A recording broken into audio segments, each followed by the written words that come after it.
آج چند ایک باتیں روزے سے متعلق ذکر کی جائیں گی۔ اللہ تبارک و تعالیٰ نے اہل ایمان پر روزے کو فرض قرار دیا ہے۔ دین اسلام کے اندر کچھ ایسی چیزیں ہیں جو فرض ہیں،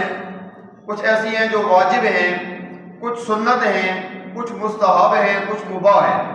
یعنی ایسی چیزیں بھی دین اسلام کے اندر اگر آپ کریں تو ثواب ملتا ہے، اور اگر نہیں کریں گے تو گناہ نہیں ملے گا۔ لیکن روزے کے بارے میں یہ حکم ہے، جس طرح ہمارے اوپر نماز فرض ہے، جس طرح زکوٰۃ فرض ہے، جس طرح صاحب نصاب صاحب استطاعت آدمی پر حج بیت اللہ فرض ہے، اس طرح رمضان المبارک کے روزے رکھنا اہل ایمان پر فرض قرار دیا گیا ہے۔ بہت سارے لوگوں کو آپ نے دیکھا ہوگا، وہ جائزہ لیتے ہیں موسم کا، وہ دیکھتے ہیں کہ بھی یہ روزے کب آ رہے ہیں جی، گرمیوں میں آ رہے ہیں، یہ تو بڑی پیاس لگتی ہے، پہلے ہی اندازہ لگا رہے تھے بڑی پیاس لگتی ہے جی، دن بڑا لمبا ہے تو لہذا روزہ نہیں رکھ سکتا جی، پہلے ہی کہہ دیتے ہیں روزہ نہیں رکھ سکتا۔ اللہ تعالیٰ نے یہ فرض کیا ہے، اللہ تعالیٰ کو پتہ ہے کہ گرمی ہے، اللہ تعالیٰ کو معلوم ہے کہ یہ تھوڑا مشکل روزہ ہے، اللہ تعالیٰ کو پتہ ہے کہ یہ دن لمبا ہے، اتنے 14 گھنٹے کا روزہ ہے، 15 گھنٹے کا ہے، تو اللہ تعالیٰ نے فرض کیا ہے، مطلب ہے کہ اللہ تعالیٰ کو پتہ ہے میرا بندہ رکھ سکتا ہے۔ ایسی چیز نہیں لازم کی گئی جو بندے کی استطاعت میں ہی نہ ہو، جو بندہ کر ہی نہ سکتا ہو۔ اور آپ کے بزرگوں نے، موجودہ بھی لوگوں نے یہ ثابت کیا ہے، ابھی گرمیوں کے روزے گزرے ہیں، چند سال ہوئے ہیں، روزے رکھے ہیں صاحب نے، گندم کاٹ کے بھی رکھے ہیں اور اپنے کام کاج کر کے بھی روزے رکھے ہیں، رکھ سکتے ہیں۔ ابھی تو مبارکباد ہے، یہ سارے جو نوجوان ابھی اس عمر کے اندر داخل ہو رہے ہیں اور ان پر روزے فرض ہو رہے ہیں، ان کے لیے تو کوئی مشکل ہی کوئی نہیں ہے۔ یہ جو روزہ ابھی چل رہا ہے اس میں تو اتنی پیاس کوئی نہیں لگتی، دن بھی اتنا لمبا کوئی نہیں ہے، اور آنے والے بھی جو چند سال ہیں اس کے اندر تقریباً 15-18 سال ایسے ہیں جس میں روزہ مشقت والا نہیں ہوگا۔ درمیان میں تو ایسے روزے بھی آئیں گے 8-10 سال کے بعد، شدید سردی ہوگی اور بالکل چھوٹے دن ہوں گے۔ اس لیے یہ چھوٹی چھوٹی مجبوریاں اپنے سامنے نہ رکھیں کہ یہ ہو گیا تو وہ ہو گیا، تو ایسی صورت میں اللہ تعالیٰ کی بارگاہ میں یہ باتیں نہیں چلیں گی۔ حضرت امام الانبیاء صلی اللہ علیہ وسلم سے پہلے جو امتیں گزری ہیں ان پر بھی روزے فرض کیے گئے تھے، جس طرح کہ حضرت آدم علیہ السلام ہیں ان پر بھی روزے فرض کیے گئے تھے۔ ان کے لیے یہ تھا کہ یہ چاند کی تاریخ ہوتی ہے 13، 14، 15، اس تاریخ کو حضرت آدم علیہ السلام پر روزے کو فرض قرار دیا گیا تھا۔ تو 12 مہینے ہوتے ہیں تو حضرت آدم علیہ السلام پر 36 روزے فرض تھے۔ حضرت موسیٰ علیہ السلام کے دور بھی روزے فرض تھے، لیکن وہ انداز اور تھا کہ ہر ہفتے کو ایک روزہ رکھنا ہے اور پورا سال روزے رکھنے ہیں، ہر ہفتے کو پورا سال روزے رکھنے ہیں۔ یہ تقریباً 52 کے قریب روزے بنتے ہیں،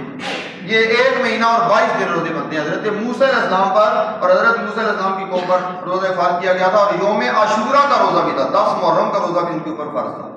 اسی طرح حضرت عیسیٰ علیہ السلام پر روزے فرض کیے گئے، اور ان کا طریقہ کیا تھا کہ جب رمضان المبارک سردیوں میں آتا تھا تو 1 مہینے کے روزے فرض ہوتے تھے، اور جب رمضان المبارک گرمیوں میں آتا تھا تو حضرت عیسیٰ علیہ السلام کی اوپر اور آپ کی امت پر تقریباً یہ روزے بیان کیے جاتے ہیں 50 کے قریب روزے فرض کیے گئے تھے۔ تو یہ مختلف امتوں پر مختلف انداز میں روزے فرض قرار دیے گئے، اور امت مسلمہ کے لیے ماہ رمضان المبارک میں روزوں کو فرض قرار دیا گیا ہے۔ تو لہذا میں والدین سے یہ گزارش کروں گا کہ جب آپ صبح سحری کے لیے اٹھتے ہیں، اور امید ہے کہ 90+ ایسے لوگ ہوں گے جو اٹھتے ہیں اور روزہ رکھتے ہیں، اور اگر چند جو نہیں رکھتے ان سے بھی گزارش ہے، آپ مسلمان ہیں، اللہ تعالیٰ پر ایمان لاتے ہیں، دین اسلام پر عمل کرنے والے ہیں، تو ساتھ یہ بھی کریں کہ جہاں دیگر اعمال کرتے ہیں وہاں روزہ بھی لازمی رکھیں۔ یہ کوئی شکایت نہیں آنی چاہیے کسی گلی سے، کسی محلے سے، کسی برادری سے اور کسی گھر سے کہ فلاں بندے نے کو نہیں روزہ رکھا ہوا جی۔ یہ سخت کبیرہ گناہ ہے، بہت بڑا گناہ ہے، بہت بڑی اللہ تعالیٰ کی نافرمانی ہے کہ اللہ تعالیٰ نے صحت دی ہے، ہر چیز دی ہے، اور بندہ جو ہے جان بوجھ کے روزہ نہ رکھے۔ تو جو لوگ اٹھتے ہیں اب ان کی ذمہ داری ہے، ایسا نہ ہو کہ آپ کا 15 سال کا بیٹا سویا ہوا ہو، آپ کی 15 سال یا اس سے اوپر کی جو بیٹی ہے وہ گھر میں آرام فرما رہی ہو، اور آپ کہیں کہ ابھی بچی ہے جی، ابھی پڑھتی ہے جی، ابھی کالج جاتی ہے جی، ابھی پیپر ہو رہے ہیں جی، یہ بہانہ ہے وہ بہانہ ہے۔ اللہ تعالیٰ کی بارگاہ میں ایسا کوئی بہانہ قابل قبول نہیں ہوگا۔ جس طرح آج کل یہ میٹرک کے امتحانات چل رہے ہیں اور ساتھ ماہ رمضان المبارک بھی ہے، تو اس لیے یہ بہت بڑی قربانی ہے بچوں کی اور بچیوں کی جو اس موسم کے اندر روزہ بھی رکھ رہے ہیں اور ساتھ امتحانات بھی دے رہے ہیں اور مشقت بھی برداشت کر رہے ہیں. اللہ تعالیٰ ضرور ان کو اجر و ثواب عطا فرمائے گا اور مستقبل انشاءاللہ تعالیٰ ان کا بہتر عطا فرمائے گا. تو جو لوگ روزہ رکھتے ہیں ان کو فائدہ کیا ہے؟ یہ دیکھو صبح سے لے کر شام تک وہ روزہ رکھتے ہیں، تو وہ جو لوگ ہیں وہ کھاتے پیتے بھی ہیں درمیان میں، دن کو بھی کھا بھی رہے ہوتے ہیں، تو فرق تو ہوگا. ایک روایت کے اندر آتا ہے کل قیامت کا دن ہوگا تو اللہ تعالیٰ کے عرش کے نیچے کچھ لوگ ایسے ہوں گے جو اللہ تعالیٰ کے عرش کے سائے تلے ہوں گے اور ان کے لیے ایک دسترخوان بچھایا جائے گا، جنتی کھانے ان کے لیے وہاں پر رکھے جائیں گے اور روزہ داروں سے کہا جائے گا اس کو تناول فرماؤ، اس کو کھانا شروع کرو. دوسری طرف جو لوگ ہوں گے وہ سارے کے سارے ابھی ان کا حساب ہو رہا ہوگا، اللہ تعالیٰ کی بارگاہ میں حاضر ہوں گے، ان کا حساب و کتاب ہو رہا ہوگا. تو وہ لوگ جو حساب و کتاب میں مشغول ہوں گے، حساب دے رہے ہوں گے، وہ بندے جب ان کو دیکھیں گے اللہ تعالیٰ کے عرش کے سائے میں ان کے لیے دسترخوان بچھایا گیا ہے، یہ کھانے کھا رہے ہیں، جنتی نعمتوں کو تناول فرما رہے ہیں، تو اللہ تعالیٰ کی بارگاہ میں عرض کریں گے یا اللہ ابھی ہمارا حساب ہو رہا ہے اور یہ دیکھو یا اللہ تیرے بندے ہیں جو دسترخوان پر مختلف نعمتوں کو تناول فرما رہے ہیں، یہ کون لوگ ہیں؟ تو اللہ تعالیٰ ارشاد فرمائے گا یہ وہ لوگ ہیں جو صبر کر کے روزہ رکھا کرتے تھے اور تم بے صبرے ہو کر روزہ نہیں رکھا کرتے تھے. تو یہ فرق ہوگا کل قیامت کے دن.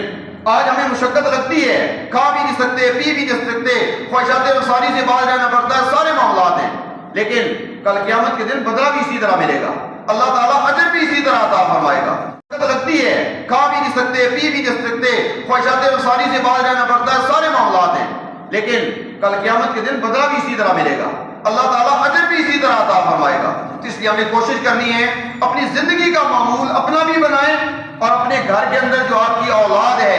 آپ کے گھر کے جو افراد ہیں، ایسا نہیں ہونا چاہیے کہ خود علامہ صاحب ہیں، خود حاجی صاحب ہیں، خود فلاں صاحب ہیں اور ان کے جو اولاد ہے وہ نافرمان ہو، نماز بھی نہ پڑھتے ہو، روزہ بھی نہ رکھتے ہو. تو اس طرح کے معاملات سے بچ کے رہنا ہے. اور آخری مسئلہ ہے